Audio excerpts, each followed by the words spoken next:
¿Está funcionando? ¿Sí? El turismo del siglo XXI, cerrar y abrir puertas para su estudio. ¿Por qué tomé ese título? Porque pensé que, bueno, ya estamos bien entrados en el siglo XXI, ya vamos por casi la quinta parte, y muchos aspectos de nuestra forma de pensar en el estudio del turismo merece ser revisado, ¿no? Por los cambios tan rápidos que se han dado en los últimos 20, 30 años. Y en alguna forma yo plantearía la hipótesis de que hemos sido un poco friolentos en el estudio del turismo y hemos manejado muchas líneas de investigación y formas de trabajar que podrían haber sido muy útiles en un momento dado, pero que merecerían ser revisados. Por eso hablo de cerrar puertas y de abrir nuevas puertas en el estudio del turismo. El turismo del inicio del siglo XXI, les decía, y ya está muy lejos de esas películas emblemáticas, no sé si las conozcan, que es Las vacaciones del señor Hulot, de Jacques Tati, de 53, y El turismo es un gran invento, de Pedro Lázara, de 68. Hoy nos atrevemos a decir que el turismo es más sofisticado, desmasificado en parte, diversificado, en breve que es otro turismo. En parte es cierto, pero yo digo que no totalmente. Sin embargo, diría que las famosas hordas doradas de la cual hablaba Turner de Yache en los 70s, que recorren la Rambla de Barcelona, por ejemplo, distan de integrarse por personas cultas con comportamiento decoroso, intereses culturales acérrimos. Los cruceros, como los últimos que fueron lanzando al mar, no apoyan particularmente un turismo responsable con el ambiente. La cantidad de vuelos turísticos que surcan los cielos de todos los continentes no son particularmente favorables para un uso mesurado de los combustibles fósiles. Y más aún, los imaginarios de las grandes mayorías no muestran muchas diferencias con aquellos que profesaban los turistas de la primera hora en Europa y Estados Unidos. La multiplicación de todas las formas tradicionales de turismo por extensión de los mercados a nuevos turistas con expectativas similares a las generaciones anteriores, como el caso del mercado chino, tampoco nos hace presagiar nada bueno para una reconversión del turismo hacia algo mejor, que además tenemos mucha dificultad de definir qué sería ese nuevo turismo. Sin embargo, no todo es negativo. La emergencia de nuevas formas de turismo, respetuosas de personas, sitios y modo de vida, la conciencia ambiental que crece a nivel mundial y permea el mismo turismo, y muchos otros factores, demuestran que el turismo sigue siendo un elemento importante de nuestros modos de vida actuales. Entonces voy después de esa breve introducción, a presentar algunas consideraciones en dos partes. ¿Qué es lo que ha cambiado en el entorno del turismo? Y luego, ¿qué debería de cambiar o cuáles son los factores a tomar en cuenta, particularmente para el estudio del turismo? Entonces empecemos por este primer punto, ¿qué ha cambiado en el entorno? Antes de todo, quisiera recalcar el trastorno radical de la demanda que se ha dado en el último cuarto de siglo aproximadamente. Por mucho tiempo hemos pensado que el crecimiento de la demanda turística se sustentaría sobre un incremento de ingreso de los sectores más amplios de la población, cuyos modos de vida ya habían asimilado el hecho turístico. De tal suerte, se esperaba que cada vez más habitantes de los países prósperos de Europa pudieran requerir de las prácticas turísticas por la mejoría de su nivel de vida. También que los países receptores, como en primera instancia fueron Italia, España o Portugal, serían capaces de generar una demanda dentro de su propia población por un crecimiento de su nivel de vida, consecuencia natural de la expansión del capitalismo bajo el modelo fordista de desarrollo.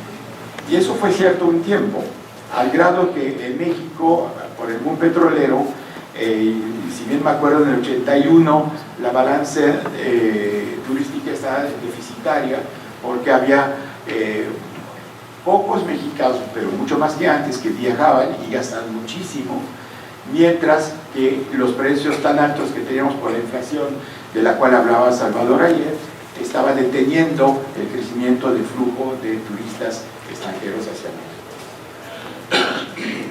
Sin embargo, a partir de los 70s del siglo pasado, se dio un fenómeno importante, el lento crecimiento del capitalismo por crisis reiteradas, que no voy a detallar en este texto, que empezó con la crisis del petróleo de 73.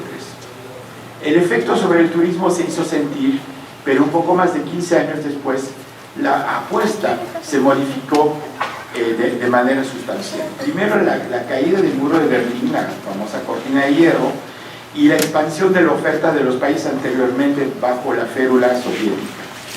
Esto provocó nuevos flujos de turistas avivados por conocer lugares que les habían sido vetados en alguna forma, como Praga o Budapest, o inclusive para reunir sus familiares que fueron marcados por una diáspora.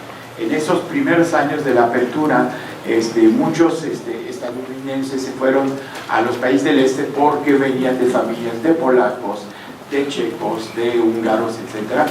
Y empezaron a buscar reuniones de familia después de muchos tiempos, a veces décadas, ¿no? O los mismos alemanes, efectivamente. Pero a la par, con la apertura y el crecimiento económico que tuvieron esos países un primer tiempo, se configuró una nueva demanda interna de estos países, cuyas clases medias y acomodadas, prontamente definidas, anhelaban salir a conocer el mundo. Ahora, en Europa, digamos, occidental, tipo Francia, España, etc., es muy común encontrar polacos, húngaros, checos, etc., que antes escasamente cruzaba la cortina de hierro. Y ese modelo de apertura no se quedó en ese estadio. Dos nuevos procesos se agregaron a los anteriores. En primer lugar, la formación de grupos sociales con recursos suficientes para viajar en países que fueron privilegiados por la nueva división internacional del trabajo que siguió a la crisis de 73 y al estancamiento posterior de la economía mundial. Primero los países petroleros, ¿no? Que les decía el caso de México, los venezolanos, los países árabes obviamente, que empezaron no solamente a viajar muchísimo más hacia Estados Unidos o hacia los grandes nodos, digamos, de atracción europeo, pero que también empezaron a influir sobre el turismo por la inversión que realizaban en establecimientos turísticos, entre otros. Y finalmente, la apertura del mercado chino, un verdadero seísmo para las tendencias del turismo mundial, que manifiesta efectos similares a los de la apertura de los países del este, pero con una amplitud sin común medida por la mayor atracción que representa la dimensión exótica de China y por el tamaño mismo de su mercado interno. Cuando hablamos de clase media china, nos ponemos a temblar sobre los millones de personas que significa, y lo vemos por ejemplo, en ciudades como París. Ya está claro que en las grandes tiendas departamentales como Galería Lafayette hay gente especializada para atender a la clientela china que habla chino, baños diseñados con ciertas reglas o normas, digamos, sanitarias que requieren esos clientes, y todo hecho para atender las filas que se ponen frente a las tiendas del agricultor, por ejemplo, para comprar bolsas de 3.000 euros. Desde la perspectiva del OMT y de las empresas turísticas, esos procesos que nos modificaron radicalmente lo que llamamos el modelo fordista tradicional del turismo, esos procesos fueron una mano providencial que contrarrestó el potencial estancamiento del turismo previsible por la situación de los países desarrollados con las crisis económicas, y que permitió manifestar en repetidas ocasiones que el turismo se portaba muy bien y que era la punta del alza del crecimiento económico. También se hizo un pequeño arreglo, pero muy significativo, por parte del OMT para incluir viajeros con motivos de trabajo y no de ocio en la contabilidad de flujos turísticos. Ustedes saben que la definición inicial del turista es alguien que viaja, que pernocta por más de 24 horas, por motivo de ocio. Ahora las estadísticas se han ampliado y eso disimula probablemente ampliamente la probable inflexión de las curvas de crecimiento. Les remito a un artículo recién de Miguel Ángel Acerenza, que justamente critica la forma en la cual se hacen las estadísticas turísticas y pone en tela de juicio lo que debemos creer y no creer de las mismas. De esta manera, yo diría también que múltiples procesos contradictorios fueron ocultados y el turismo aparece a los ojos del vulgo que se lo cree, que todo está perfecto en el mundo fantasioso del turismo. Sin embargo, atrás de ese crecimiento reflejado en esas estadísticas hay procesos muy contradictorios de sustitución de mercado, de sustitución de destino, inclusive un tema que no había pensado introducir, que es muy importante, todo lo que son cataclismos naturales por el cambio climático y obviamente todo lo que significa el terrorismo a nivel internacional. Para darles un ejemplo, los cruceros en la cuenca del Mediterráneo habían sido un factor importante de desarrollo del turismo en esa zona y permitía cubrir el norte del Mediterráneo, es decir, Portugal, España, Italia, Grecia y Turquía, y luego los países de lengua árabe sobre el norte de África. Y ahora los cruceros se mueven norte-norte, porque ya prácticamente eluden los países, Egipto, inclusive Turquía, Túnez, Libia, desapareció del mapa, etc. Las tendencias crecientes ocurren en un marco en el cual hay muchos procesos contradictorios, de la cual yo creo que no tenemos totalmente conciencia, aun si la OMT está ofreciendo algunos análisis de ese tipo de procesos. Otro proceso que definitivamente cambia la fase del turismo o la fase del turismo es la modificación de las características de la demanda, o sea, en términos más adecuados, lo relacionado con las personas, los que viajan, los seres humanos, que requieren de servicios turísticos. Se ha hablado y escrito profusamente sobre las modificaciones perceptibles en la demanda. Un proceso importante es el envejecimiento relativo de la población pudiente de los países desarrollados.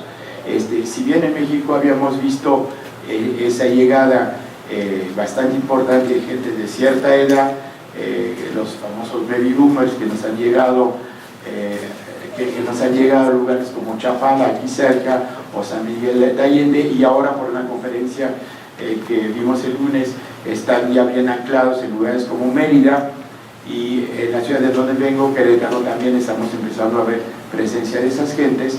Es un fenómeno extremadamente importante porque los turistas tienen otro tipo de requerimiento, pero además otras formas de viajar en tiempos. Por ejemplo, se pueden quedar más tiempo, pero no forzosamente gastan más, porque son justamente gente jubilada. Inclusive en México, yo me acuerdo en el 83-84, hubo unas primeras demandas del gobierno japonés para formar enclaves de gente de tercera edad japonesa para instalarse en la costa, si bien me acuerdo, de Jalisco o de Sinaloa, la cual el gobierno mexicano rechazó totalmente, rotundamente, dijo: no queremos ese tipo de enclaves extranjeros, no se vale, etc. Y ahora, que yo sepa, hasta donde sea, hay transacciones para recibir comunidades completas, lo que implica no solamente viviendas, u hoteles o departamentos, sino que implica servicios médicos adecuados, un urbanismo adecuado a los modos de vida, es decir, la recreación de colonias completas de japoneses con sus propias reglas de funcionamiento, que se podría hacer a la par de las colonias, de las colonizaciones que se daban en el siglo XIX, ¿no? en nuestros países, como Topolobampo, para hablar de una en particular. Otro cambio importante ha sido, bueno, con el envejecimiento, también la contraparte es la reducción de la cantidad de niños, y estamos ya relativamente lejos de esos grandes contingentes de viajeros que viajaban con 2, 3 hijos, que se acaban todas las vacaciones escolares y que luego tenían también un apego y sentido del lugar muy pronunciado y que regresaban a los mismos lugares durante los años y los años. Yo me acuerdo haber vacacionado así con mis padres y mis abuelos, y era regresar a la misma playa y al mismo departamento dentro de lo posible, ¿no? Se reservaba un año. Esas son cosas que han desaparecido. Los calendarios escolares son muy distintos, y esto se puede enfocar para entenderlo a muchos factores, ¿no? Factores sociológicos, factores demográficos, factores de comportamiento, entre otros. Las aspiraciones de los turistas ya no son unívocas de regresar al mismo lugar y crear un sentimiento de pertenencia, una topofilia hacia esos lugares, sino buscar siempre la novedad, que es parte de las formas y de los comportamientos mucho más posmodernos, para llamarlo en algo. Otra cosa que quisiera resaltar es la cuestión de la movilidad, que se ha modificado radicalmente. Mi primer viaje de avión fue a los 15 años, fue ir a Grecia desde Bélgica en un DC-3, ese de 12 hélices, y era la maravilla, ¿no? En 69, si bien me acuerdo, salieron el avión del Caravelle, ¿no? Que ahora usan los narcos porque suenan muy bajo, y además ya son baratos, así que si se los decomisan no quieren gran cosa. Y cuando yo comparo con, por ejemplo, el Airbus 380 con 550 pasajeros, el equivalente de los otros constructores, inclusive la aparición de nuevos constructores como los chinos, que quieren lanzar aviones de fuerte carga, es realmente un cambio radical. Por ejemplo, pensemos en las infraestructuras. México ha desarrollado una infraestructura de aeropuerto extremadamente importante, relevante. Le empezó a renovar con el mundo petrolero, después la privatización ha permitido invertir muchos recursos, pero ahora si se manifiesta una tendencia muy fuerte a la movilidad masiva, nuestros aeropuertos no van a servir para esto. Solamente vamos a tener aeropuertos nodos, como el nuevo de la Ciudad de México que se quiere hacer, probablemente Guadalajara haga otro, y curiosamente lo que vamos a ganar en carga de pasajeros lo vamos a perder en tiempo, porque vamos a tener que trasladarnos a otros aviones más chicos que nos van a llevar de Guadalajara a Vallarta, de México a Cancún, de lo que sea. Entonces, esos cambios de la movilidad, yo creo que no hemos percibido todos los impactos que pueden tener sobre el turismo y sobre la reestructuración de los destinos, de las rutas, etcétera, etcétera, inclusive de los precios de los viajes, que en alguna forma los precios no han variado mucho en 30 o 40 años si los vemos en dólares, pero eso se puede también modificar si cambia el acceso a los hidrocarburos fósiles, ¿no? Bien, otro aspecto que quisiera evidenciar es que los ritmos de trabajo que estamos viviendo, inclusive los académicos, han cambiado mucho. La presión que tenemos en los trabajos es muy fuerte, y entonces estamos viendo aparecer, es una tendencia que ya se empezó a estudiar, aparecer vuelos de corta duración, así como el fin de semana me voy a Praga, ¿no? Estoy en París, 200 euros, me voy a Praga, una noche de hotel, me voy un fin de semana, o me robo el viernes, o tomo un día de vacaciones el viernes, y esa es una cosa que se está acentuando, los viajes cortos que rompen fases de presiones intensas, de mucho estrés que tenemos en los medios laborales actuales, ¿no? Y eso modifica también radicalmente los patrones turísticos. Para dar eso, otro ejemplo que habíamos presentado en la primera fase, en la primera mesa temática, en Querétaro estamos viendo un flujo muy grande de llegada de gente de la zona metropolitana de la Ciudad de México, que en un momento dado, por la inseguridad que se observa en Morelos, inclusive en el Estado de México, prefieren venir hacia los pequeños destinos, pueblos mágicos de Querétaro, o hasta la capital. Y ya estamos viendo una saturación muy fuerte para una ciudad que no tiene la escala para recibir esos nuevos flujos. Entonces hay muchas cosas en juego que yo creo que son temas de trabajo, por supuesto, ¿no? Y además, regresando a la movilidad se considera actualmente como una meta para la población desarrollada.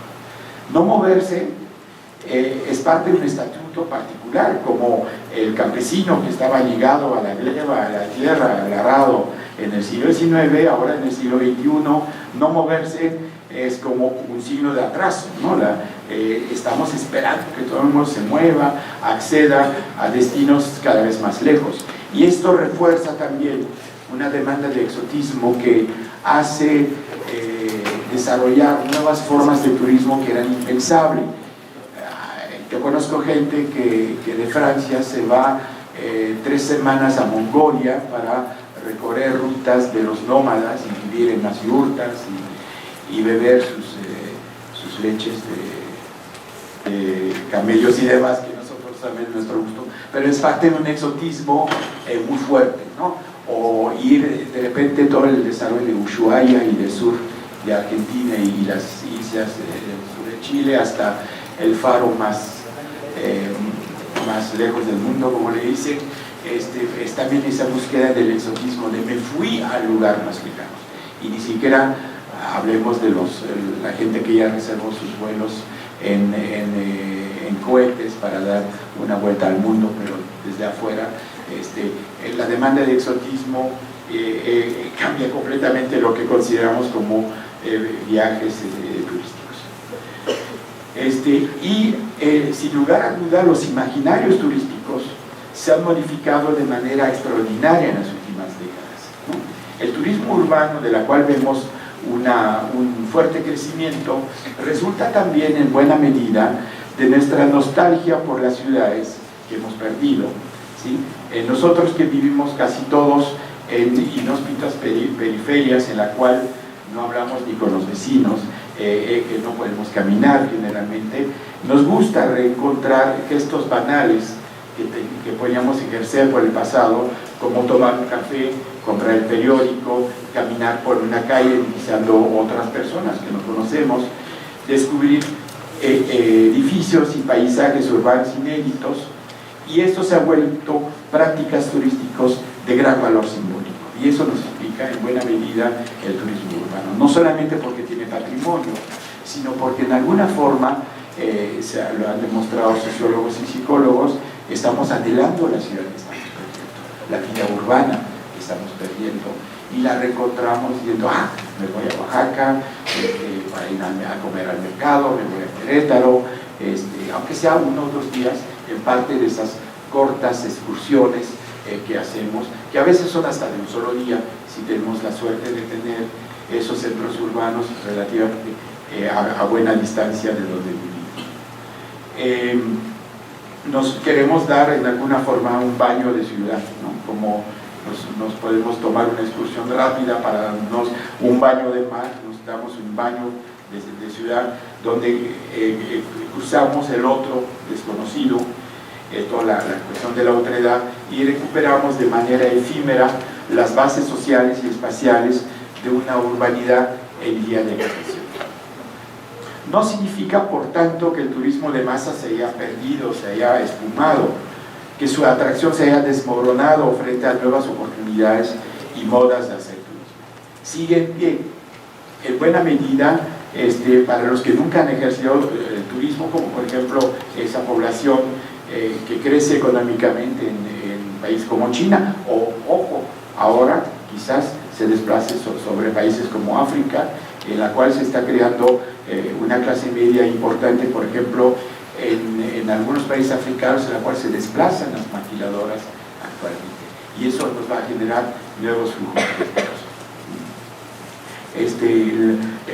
Y para los que no quieren aventurarse a irse a Mongolia, andar en caballo 3 semanas, o irse hasta el fin del mundo porque tiene miedo a otro idioma, etc., obviamente el turismo masivo de playa sigue siendo un turismo importante. Treparse un crucero de 3.000 pasajeros sigue siendo una cosa muy descansado, porque te traen de la mano y te llevan a toda una serie de actividades que reproducen una microciudad con todas las ventajas y las distracciones posibles. teatro, cine, alberca, juegos, etc. Y también no nos olvidemos que el mundo empresarial está en vía de mutaciones. Datos recientes muestran que una tendencia añeja se sostiene y más aún se acentúa. El turismo ha generado grupos empresariales de tamaño gigantesco.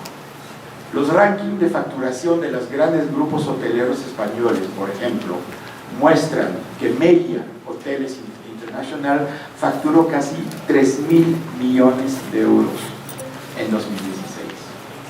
Metan en un cero, estamos hablando de 30.000 millones y multiplique por 2 más o menos, estamos hablando de 60.000 millones de pesos. Eso tiene que ver con el costo de la reconstrucción después de los sismos, ¿no? Se dan cuenta una sola empresa, Meliá, ¿no? La que sigue, Iberostar, es 2.000 millones, 40.000 millones de pesos. Entre los dos suman 100.000 millones de pesos de facturación, ¿no? No de ganancia, de facturación, pero se dan cuenta lo que se mueve y lo que manejan ciertas empresas. No hablemos también del número de cuartos, que es otros signos de esta vitalidad de los grandes grupos, ¿no? También de paso es importante subrayar la globalización de sus actividades, particularmente notoria para nosotros, con los grupos españoles que han iniciado en buena medida una reconquista del subcontinente latinoamericano a la imagen de la reconquista histórica contra los moros, que terminó con la caída del reino nazarí en Granada en 1492, mismo año del descubrimiento de América y fecha de arranque de una nueva expansión española. No estoy loco, los gestos es porque tengo una mosca que me anda no moviente. A la par, el tamaño de los hoteles se vuelve desmesurado y refleja bien que el turismo de masa no solo es un fenómeno relacionado con la cantidad total de viajeros, sino que el tamaño mismo de los destinos y de las instituciones hoteleras y de las empresas.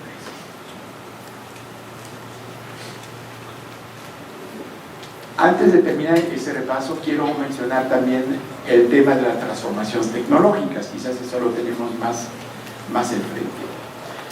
Esas transformaciones tecnológicas que viven el mundo entero en todas nuestras actividades recompone la jugada en el turismo. Recordaremos que el turismo, y eso es una cosa que insistió mucho, fue de alguna manera un precursor activo de la globalización actual. En una época cuando el nacionalismo económico y el encerramiento de los países sobre sí mismo tenían curso y refutaban las incipientes tesis sobre la necesidad de abrir los mercados. Estoy hablando de los 60s y los 70s del siglo pasado. Esta necesidad de acceder a distancia e información, poder reservar un alojamiento, un coche, transferir recursos, así como la ineludible movilidad de los turistas y los bienes que exige el turismo, implicó un avance tecnológico relevante, de los cuales, entre otros, la aviación comercial se ha visto beneficiada. La aviación comercial no se hubiera desarrollado como se desarrolló si no fuera por el mar. Pero también el sistema de tarjeta de crédito y hasta cosas como el fax, ¿no? Yo me acuerdo cuando estaba en Fonatur, la gran maravilla para conectarnos con los destinos era usar el fax, y se ve una cosa infame como las fotocopias grasosas que teníamos antes, ¿no? Pero las cartas llegaban, las órdenes se podían dar por esa forma. Los grandes sistemas de reservación, como saben, ¿no? Son también el resultado de que el turismo necesitaba vencer las fronteras y necesitó que se desarrollara sistemas tecnológicos adecuados a esta globalización del turismo en un momento que las fronteras no eran globales. Y sigue en alguna forma enfrentando esto, porque no con el sistema de pasaporte, no se ha resuelto concretamente, ¿no? Las nuevas tecnologías de información y comunicación, más que los inventores de nuevas modalidades de conexión, aparecen como resultado de una demanda creciente de movilidad de la información, las personas, los capitales, las imágenes inclusive. ¿Qué quiero decir? Siempre pensamos y se afirma que las nuevas tecnologías nos están modificando, es decir, se nos impone desde la producción de nuevas tecnologías cambios en nuestras formas de comunicar. Yo tengo la hipótesis inversa, de que hay una demanda real de comunicación. Si no, los productos no se venderían, forzosamente, ¿no? Hay una demanda real, nosotros necesitamos más comunicaciones. Piense, por ejemplo, si sencillamente un fundamento de la sociedad que es la familia, si las familias se conectan muchas veces a través de las redes. El día del temblor, estábamos mi esposa y yo en México, la primera cosa que hicimos fue prender el teléfono y comunicarnos con los parientes, ¿no? Y no pudimos porque mucha gente había decidido muy estúpidamente mandar videos y subirlos a Facebook, y entonces la mejor fibra óptica que poder tener no resistió ese tipo de absurdo, ¿no? De que primero tenemos que mandar fotos, etcétera, en vez de usar. Pero si el teléfono hubiera sido mucho peor, la desorientación, la angustia que teníamos todos por estar en una situación tan trágica. Entonces, en ese sentido, insisto, nosotros tenemos una demanda porque nuestros modos de vida nos exigen demanda, ¿no?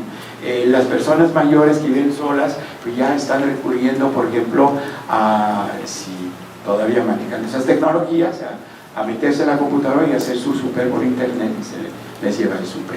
Y ADHL está pensando llevarnos las cosas con drones a la casa, ¿no? Entonces la movilidad es fuerte, ya lo están probando, no es un sueño de futuro a 2049 como la película que va a salir pronto, sino que es una realidad. Ya están haciendo pruebas, inclusive viendo todas las implicaciones sobre los movimientos. Se va a tener que tener sistemas de control para evitar que se choquen entre la gente. El otro efecto singularmente importante de las tecnologías de información y comunicación ha sido de permitir una interacción entre oferta y demanda que no requiere ya de gran especialización y que se transforma en una articulación de persona a persona, peer-to-peer, como se dice, para realizar transacciones como compartir un medio de transporte, rentar un cuarto, una vivienda ajena, comer en casa de un prestador ocasional de servicio de alimentos. Eso también he visto que surge. Hay gente que se anuncia en internet, yo soy fulano de tal, cocino este plato y puedo recibir 6 personas en mi casa. Entonces la gente reserva, paga 15 euros, 20 euros y se viene a sentar a la mesa de este señor en su casa, ¿no? Es tan ilegal como Airbnb, entre otros, ¿no? Ya sabemos que el efecto de la uberización, como se ha llamado, a partir de la experiencia de los vehículos rentados por vía electrónica, se ha difundido en el medio turístico hasta simbrar el pilar mismo del modelo de base de la actividad, el alojamiento turístico. Rentar un alojamiento por Airbnb o similar se vuelve un gesto simple que permite acceder a modalidades muy distintas de alojamiento en destinos no tradicionales por costos más bajos que los hoteleros y obviamente una nula regulación. Insisto en lo que decía, modalidades muy distintas. Ya no estamos en cuarto de hotel o el tiempo compartido o el departamento en la Costa Brava. Estamos hablando de cuartos en una granja, de cuartos en casa de una persona que vive en la misma casa, etc. En destinos no tradicionales, porque le rentan en cualquier lugar del mundo. Desde una buceada por Airbnb o similares y van a ver, ¿no? Mucha gente considera ya que esa situación es perversa, ¿no? Asistimos, y también lo habíamos comentado en esta primera mesa temática, una turistificación de varios otrhoras residenciales. Piense, por ejemplo, a la gente que vive con una pequeña jubilación en un departamento que ya se volvió demasiado grande porque los hijos ya se fueron y que pues se encuentra muy fácil de arreglar un cuarto y ponerlo en renta. No lo van a hacer a 100% del tiempo, pero lo van a hacer parte del año. Primero se sienten empresarios, que ellos están ganando la vida, no se tienen que mover mucho de casa y tienen un ingreso complementario. Es decir, abre posibilidades que no hemos imaginado. Y entonces esto se va a dar en varios que no son forzosamente turísticos. Por eso hablamos de turistificación, ¿sí? E inclusive hablamos de gentrificación de los mismos, que significa sacar a la gente de esos pueblos. ¿Por qué sacarlo? Porque si yo tengo un departamento que rento 4 o 5 mil pesos al mes, ¿sí? Una gente que quizás no me va a pagar, me conviene mucho más darle una manita de gato al departamento y rentarlo por un sistema de renta tipo Airbnb. Y seguramente no solamente cubro lo mismo, pero voy a incrementar sustancialmente mis ganancias, ¿no?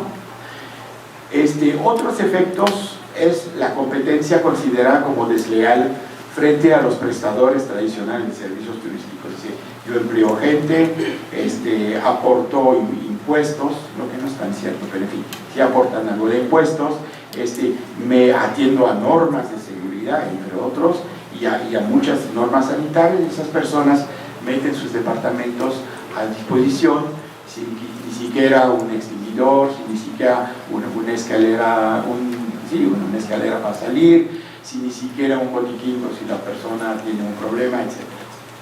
¿No? Eso ha generado también pérdida de ingresos para las administraciones urbanas, acompañado de nuevos gastos para ellos, inseguridad sobre la calidad del producto, inclusive fraudes y robos directos al turismo. En fechas recientes, un pretendido experto del tema y que siente que hay que defender eso a todo precio, se ha atrevido a afirmar que es necesario cambiar las ciudades para adaptarlas al turismo. Pues ya estamos graves, ¿no? En mi opinión personal. El efecto que considero más relevante en la actualidad es el enfrentamiento, si lo tomamos distancia del hecho concreto, es el enfrentamiento entre un modelo de economía tradicional sustentado en la empresa formal con vocación de expansión, formalización y complejización creciente versus una economía de pequeña escala pero de fuerte extensión por los bajos costos de entrada que implica. Hacer un hotel implica tener un capital o tomar un crédito. Por eso el Banco Mundial dedicó su apoyo al turismo por mucho tiempo a dar gigantescos créditos a Fogatur, si me acuerdo de Fogatur primero, luego Fogatur, para promover ese asunto, porque no había recursos suficientes para entrar. Pero ahora el umbral de entrada es muy bajo. Es un bote de pintura de Comex, ganas de trabajar un poquito y comprar unos muebles relativamente baratos y ya tengo mi cuarto, ¿no? Y me anuncio en una página que ni siquiera yo pago gran cosa por ello. Voy a pagar una comisión, pero sí como en medida, ¿no? La pelea no es de David contra Goliat. Son muchos enanos, ¿sí? Muchos David y pocos gigantes, y la historia de economías como las latinoamericanas muestra que lo informal, no controlado y rampante, es difícil de extirpar porque mueve muchos recursos y sobre todo es eficaz para quienes no tienen otra manera de ganarse la vida. Ese es el criterio que manejan los choferes de Uber, por ejemplo. Yo me tengo que ganar la vida. ¿Por qué me impiden de pedir un crédito para comprar un taxi nuevo, un coche nuevo y llevarlo a taxi y lograr un recurso que suple la falta de seguridad social, de indemnización de desempleo, etcétera, que encontramos en otros países, ¿no? Habrá que agregar que las políticas de los gigantes, es decir, de las empresas turísticas, como son los bajos salarios, ¿no? y otras formas de explotación de los trabajadores, la frecuentemente baja relación calidad de precio y la homogeneización de la oferta no resultan muy satisfactorios en muchos casos ni para sus propios trabajadores ni para sus clientes, atraídos además por la innovación del procedimiento y la gran variedad de la oferta. Las TICs, entonces las tecnologías de información y comunicación, ponen también en tela de juicio muchas prácticas que han hecho historia en el turismo, como el desconocimiento previo al viaje, ¿no? Que se modifica radicalmente. Ahora hasta entramos al cuarto a 360 grados para ver hasta las moscas en el techo, ¿no? Resulta entonces más difícil atraer el turismo que posee ya un conocimiento previo y una capacidad de comparar. La competencia se exacerba y posiblemente el hecho de regreso, es decir, la reiteración del turismo al mismo lugar se modifica, ¿no? Porque no vamos a regresar si tenemos tantos lugares, tantas formas de alojarnos, tantos destinos atractivos, etcétera, frente a nosotros. provoca extrañamiento y admiración. Provocar extrañamiento y admiración requiere de una gran habilidad mercadotécnica, de una inversión permanente, lo que nuevamente implica una competencia global. Y esa capacidad de innovación y de extrañamiento, definitivamente los hoteles de cadena y las grandes empresas tienen mucha dificultad para resolver. Con eso termino la primera parte y voy a pasar a la segunda, que es reflexionar sobre viejas y nuevas prácticas en el estudio del turismo, ¿no? Frente a todo lo que les acabo de contar, podemos pensar, es pensable que nuestra forma de estudiar el turismo, es decir, de generar un conocimiento útil sobre el mismo, pueda seguir las mismas sendas que por el pasado. Pues claramente no. Quiero entonces desarrollar en algunas tendencias que hay que tomar en cuenta, no tendencias del mercado del turismo, sino cosas que tenemos que enfrentar en el estudio del turismo. Primero, no olvidarnos de las lecciones de la historia del turismo. Parecería que la historia del turismo haya devenido en un trabajo para historiadores profesionales, destinado a que tengamos una memoria histórica, ¿no?, del turismo y de cierta cultura sobre cómo el turismo se ha desarrollado. Por el contrario, yo diría que necesitamos más trabajos de historia sobre el turismo, a partir de confrontación de las situaciones y procesos actuales con los del pasado. Les voy a dar un ejemplo muy concreto. Los famosos bed and breakfast, ¿no?, Airbnb es lo que significa, han existido hace mucho tiempo. Hay un caso que les invito a conocer, si no es físicamente, pues para eso están las tecnologías de información y comunicación. Es el caso de Blackpool, ¿no? Blackpool en Inglaterra es un desarrollo que empezó en época victoriana para dar condiciones de ocio a los trabajadores de la revolución industrial que vivían en Manchester y Liverpool, que son las ciudades cercanas. Yo tuve la oportunidad de ser invitado allá hace unos años, y la primera cosa que me sorprendió es que hay 3 hoteles, pero hay centenares de bed and breakfast, ¿no?, que empiezan en 10 libras, como en $15, ¿no? Imagínense, 300 pesos en Inglaterra, ¿no? Y viven y sobreviven. Es un turismo proletario, y no lo digo con mal sentido, es un turismo de traileros, de obreros, de tatuaje, de tarros de cerveza, de mucha borrachera, de mucho striptease, de lo que se pueden imaginar, en donde se hacen los matrimonios y las fiestas de matrimonio y de 15 años más cursis que pueden imaginar, en la cual los souvenirs son delirantes, pero en fin, funciona y funciona muy bien. Y es una modalidad turística que obviamente en México no tenemos. Pero, ¿qué pasa con los pequeños hoteles boutiques? Muchas veces son bed and breakfast, y a veces no tienen ni el breakfast. Nos contentamos del bed por el precio, ¿no? Tendríamos que comparar estos modelos. ¿Qué diferencia hay, no? ¿Por qué ese modelo de bed and breakfast funcionó tan bien en algunos lugares? ¿Qué significa hacer un hotel boutique con relación al bed and breakfast? Obviamente el bed and breakfast es una solución para gente de pocos recursos, ¿no? En Europa todavía se usa mucho de ir de una ciudad a otra usando ese tipo de modalidad. El hotel boutique es para ricos, pero hay otras diferencias, ¿no? El reconocimiento, el aval que se les da como hotel reconocido, el otro pues más o menos se maneja, no sé qué tanto se manejan en la informalidad. Son cosas que tenemos que estudiar y hacer ese estudio de comparación entre ese turismo de la época victoriana y ese turismo de pequeña escala que tenemos actualmente, ¿no?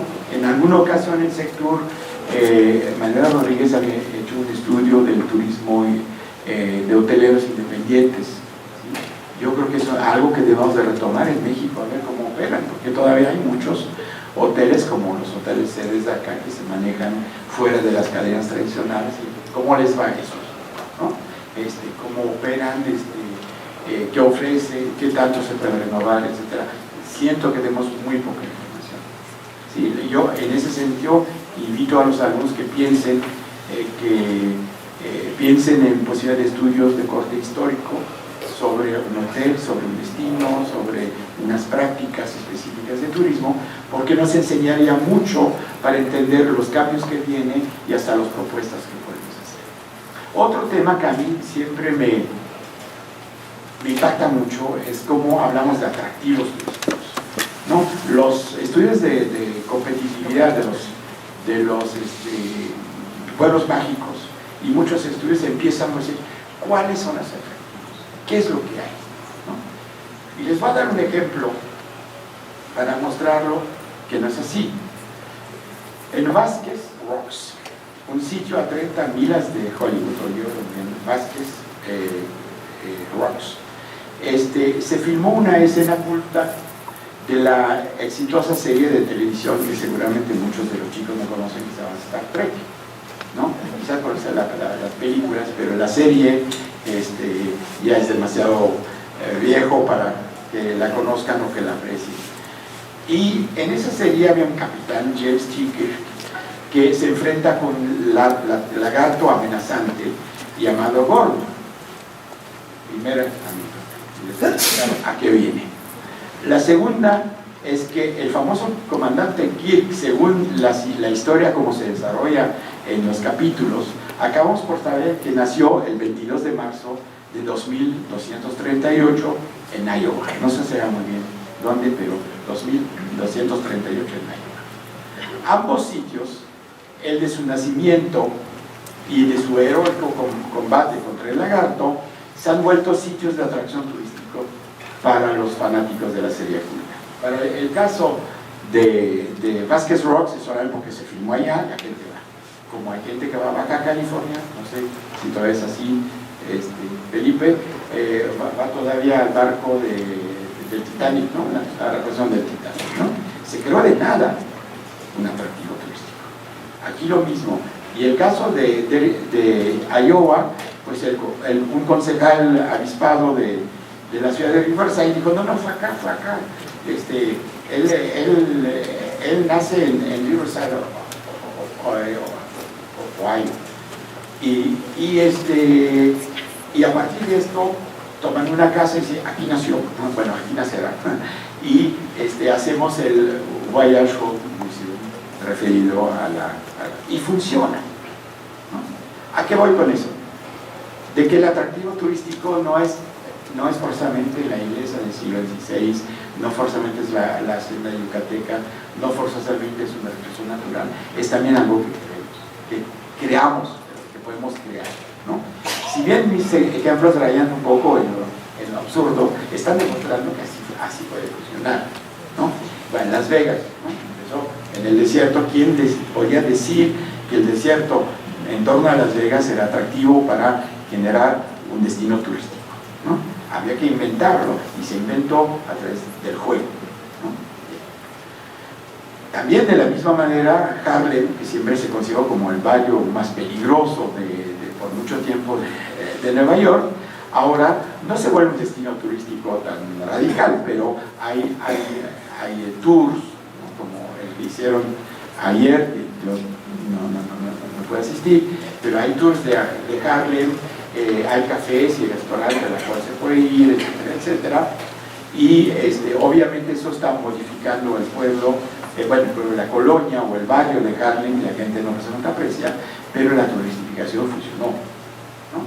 Entonces, quiero también poner en tela de juicio y llevarlo a reflexionar sobre lo que llamamos atractivos turísticos. Yo creo que es un concepto rebasado, no el atractivo en sí, sino de pensar que el atractivo es lo que ya está, ¿no? El atractivo se puede inventar, se puede crear. Hay muchos más ejemplos que los que les estoy dando. Bueno. Otra cosa es el tema de las preferencias de los consumidores. Seguimos manejando criterios muy tradicionales que vienen de la época fordista del turismo y no trabajamos suficientemente temas que son mucho más profundos. Yo les daba el ejemplo de los imaginarios urbanos que impulsan el turismo, en el sentido de que realmente muchos de nosotros ya no vivimos en ciudades, vivimos en una urbanización rampante que crece, pero lo que es la esencia de la vida urbana no la tenemos, ¿no? Quizás a veces los estudiantes sí, porque viven en cuartos en el centro, porque es más barato, y entonces tienen los bares, los cafecitos, el paseo, el parque, la tiendita de la esquina. Que la gente quizás de clase media, que son los que más recursos van a tener para hacer turismo, ya no tenemos. Entonces, ese imaginario que he llamado en unos trabajos de regreso al centro, de regreso a la ciudad, a la esencia de la ciudad, que ojo, muchos filósofos o historiadores como Luis Mumford dicen que la marca de la civilización occidental es la ciudad, es la marca más fuerte, le estamos perdiendo. Entonces hay que entender que la gente que hace turismo urbano, ¿sí?, hace turismo urbano porque quiere regresar a la ciudad, aunque sea de manera efímera, por unas horas, ¿no? Si yo vivo en la Ciudad de México, un momento dije, voy al centro, ¿no? Y una bonita exposición, y voy a comer en uno de los restaurantes famosos del centro. Quiero recuperar una vida urbana. Eso es decisivo para el turismo también, yo creo, porque el mundo entero se está volviendo suburbano, ¿no? En China, como cualquier otro lugar, las torres, ¿sí?, que se están haciendo son suburbios verticales, ¿no? Están los suburbios de casas y los suburbios verticales, y muchos vivimos en suburbios verticales, y el futuro de la generación de ustedes, millennials, estudiantes, va a ser de vivir en ese tipo de lugar.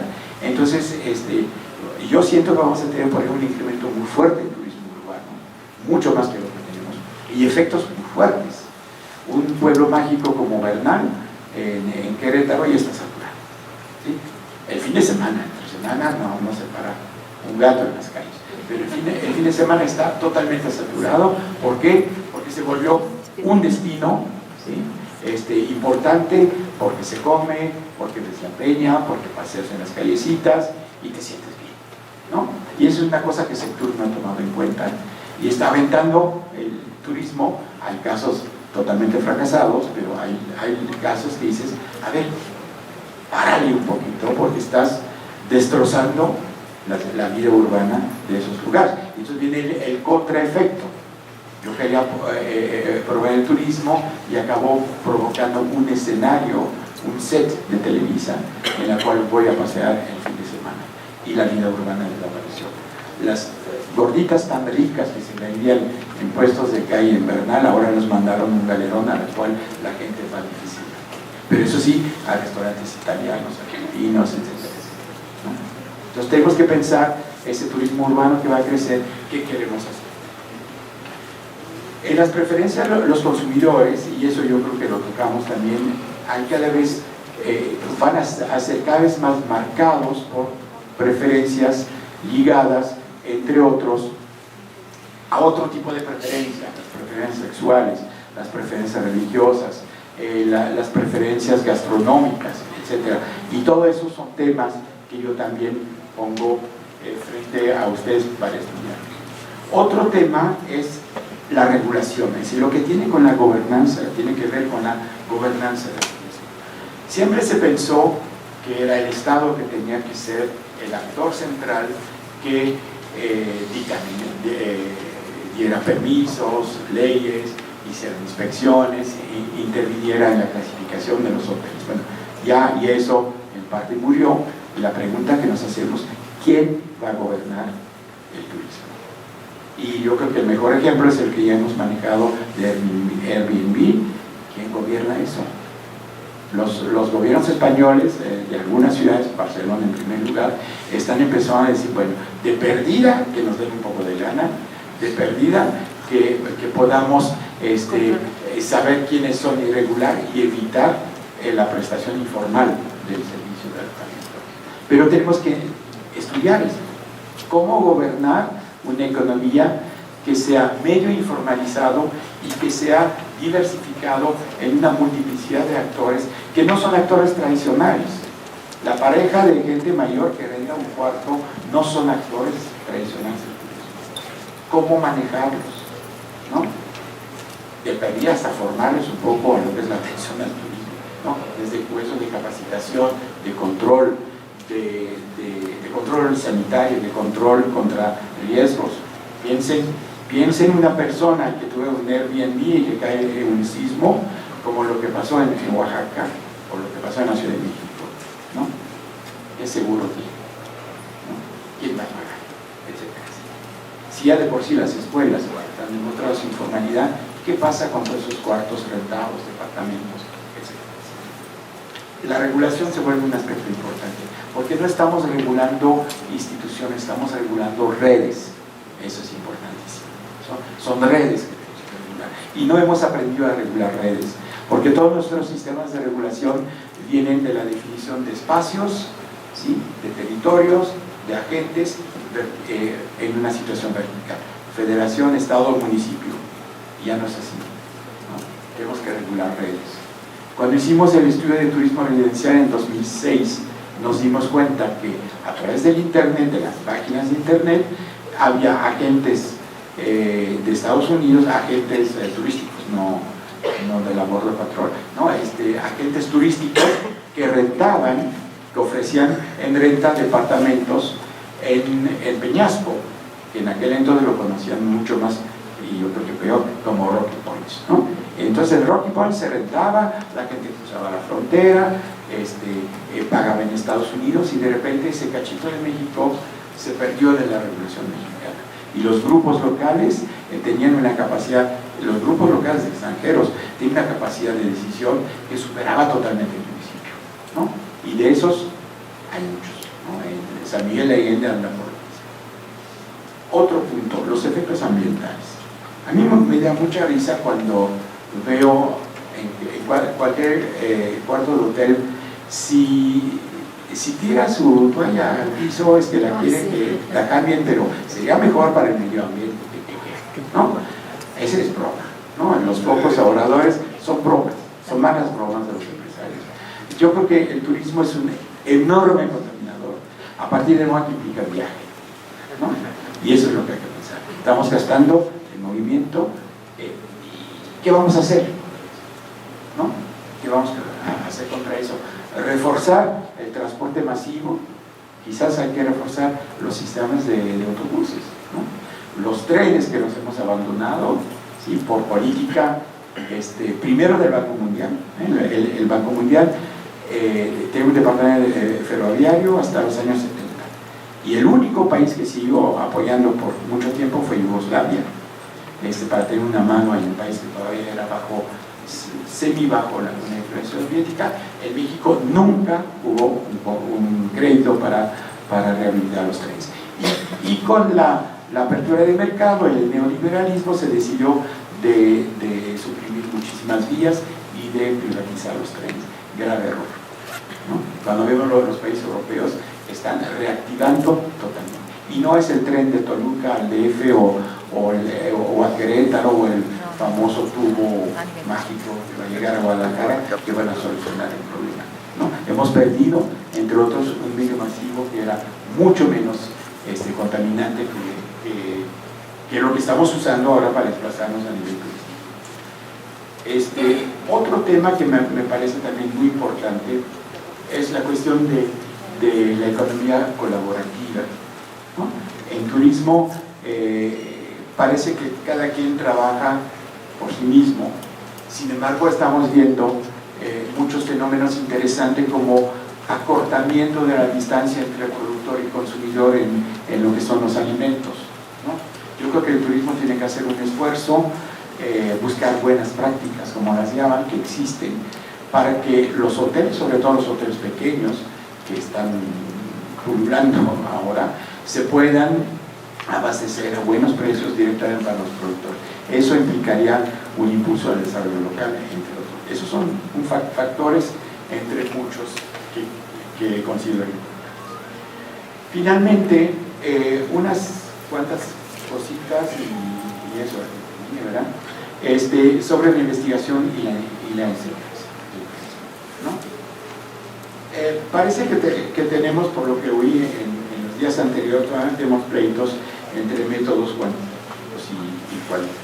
Esa será la primera ponencia. Yo creo que no es así, ¿no? Los dos son interesantes. Por ejemplo, lo que es la explotación de los Big Data es algo que definitivamente es importantísimo desde la perspectiva, por ejemplo, de conocer a los consumidores, ¿no?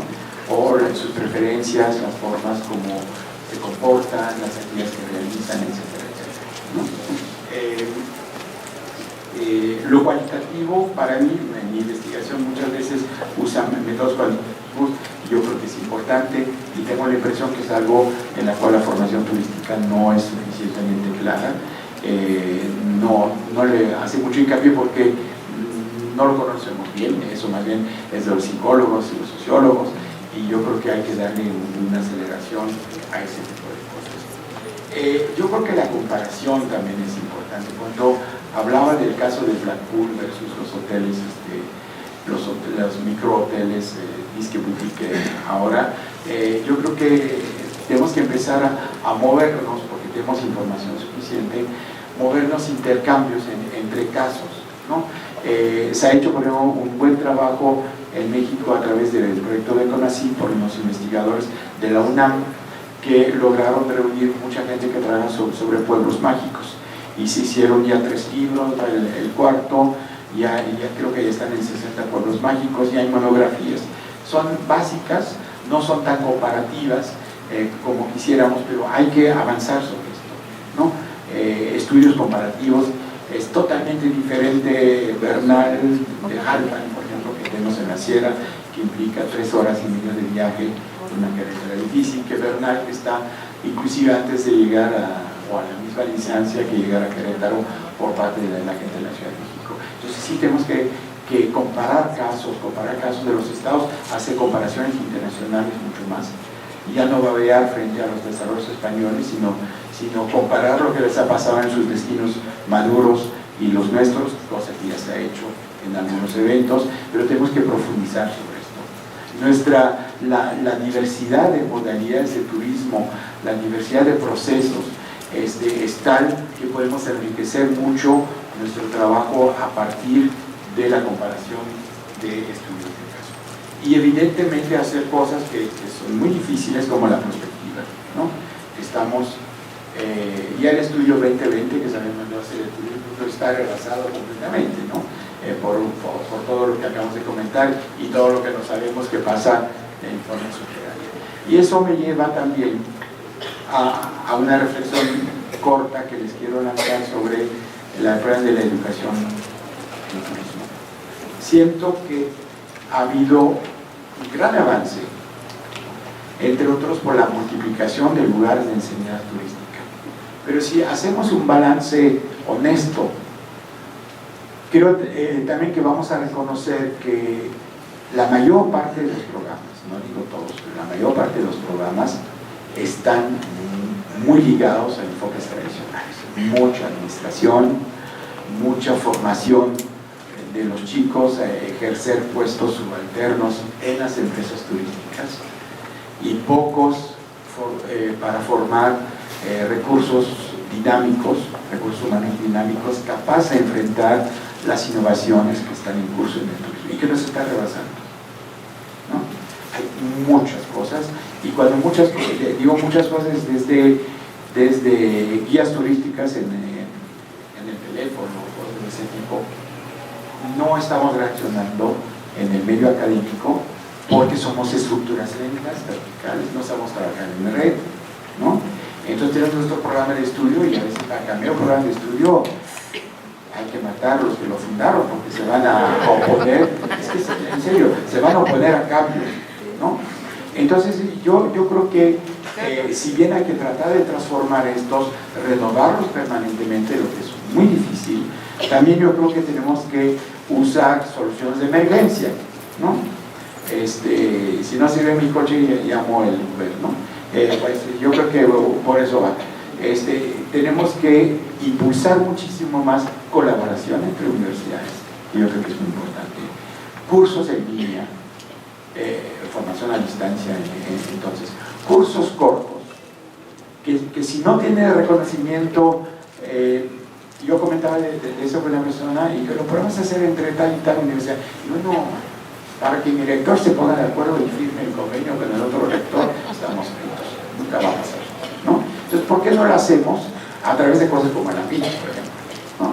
Si la MIT tiene suficientes participantes y suficiente reconocimiento, que yo creo que después de 11 congresos y años de actividad, lo tiene. ¿Por qué no empezamos a ofrecer otro tipo de conocimiento a través de redes, a través de cursos? Si organizamos conferencias en nuestras universidades, pongámoslas en línea, lo ofrecemos a los demás, ¿no? Yo veo por ejemplo muchas instituciones nacionales y extranjeras ya empezaron a poner en línea la conferencia. Cuando viene un profesor extranjero lo puedes ver en línea, en directo, en vivo, pues, en streaming o como se dice, o la puedes volver a ver después. ¿Por qué no hacemos eso? ¿No? Yo creo que necesitamos una mejoría radical de los sistemas educativos, ¿sí? Una innovación, y usemos esas innovaciones tecnológicas, ¿no? Pensemos también de que toda esa nueva oferta diversificada puede ser los lugares en los cuales hacemos como estudiantes nuestras prácticas profesionales. ¿Por qué queremos hacer forzada en práctica profesional en un hotel grande? ¿No? ¿Por qué no lo hacemos no en el cuarto de Airbnb, ¿verdad? Pero en un hotel boutique, en un desarrollo comunitario, turístico, etcétera, etcétera? Yo siento que hay muchas cosas que podemos cambiar. Yo no puedo responder a esto, tampoco soy una institución que tiene mucha presencia sobre el mercado de la formación profesional turística, pero se los dejo como una personalidad. Siento, y no solamente eso va para los estudios turísticos, en muchos campos del conocimiento los sistemas educativos están totalmente atrasados, ¿no? Y no los podemos resolver con los moles de las universidades, porque son moles verticales con intereses políticos fuertes, y a veces decir, bueno, pues eso lo hago aparte, ¿no? Lo organizo aparte, ¿no? Piensa en las conferencias TED, piensa en Coursera, todo ese tipo de mecanismos, de plataformas que han ayudado a generar conocimiento diferente, ¿no? Y muy válido. Y si no nos dan un diploma que sirve para los estímulos como profesores, pues ya ni modo, ¿no? Pero hagamos cosas inteligentes. Yo creo que, cierro ahora, yo creo que hicieron con esas cosas. Estamos frente a un turismo que se modifica muchísimo más rápido que lo que dicen los textos oficiales. Y oficiales digo en OMT y lo que tenemos aquí. Los niveles de información que tenemos están rebasados. Calcular el turismo nacional, por ejemplo, o el turismo extranjero a través de los datos de gente que va a hotel, lástima Margarito, pero ya no sirve, ¿no? Tenemos que encontrar otra forma. No sé cómo parece que se hizo una solicitud de estudios sobre ese tema. Yo creo que tenemos que avanzar en ese tipo. Nuestra información es muy deficiente. El turismo cambia rápido. Están surgiendo procesos en red, tecnologías, imaginarios, comportamientos, cambios demográficos, cambios económicos, modificación de geopolíticas, de la cual se habló ayer, muy fuertes en el mundo, que nos están radicalmente modificando la configuración del turismo. Frente a esto, seguimos trabajando en nuestros temitas, ¿no? Ese es el problema mucho de los investigadores. Y seguimos enseñando las mismas cosas. ¿Por qué? Porque estamos atrapados en un engrane que no nos permite movernos. Y a través de esos ejemplos trate de demostrar que hay muchas cosas por estudiar, mucho más que lo que yo podría pensar, yo creo, porque no, hay muchas cosas que no conozco y no conozco todos los destinos en los cuales ocurren situaciones diferentes. Hay muchas cosas que tenemos que estudiar. Hay un campo brutalmente interesante. Nos podemos asociar con otras disciplinas, que yo creo que es muy importante, y hacer algo para renovar y actualizar y hacer cada vez más eficiente y útil el conocimiento que podemos generar. Muchas gracias.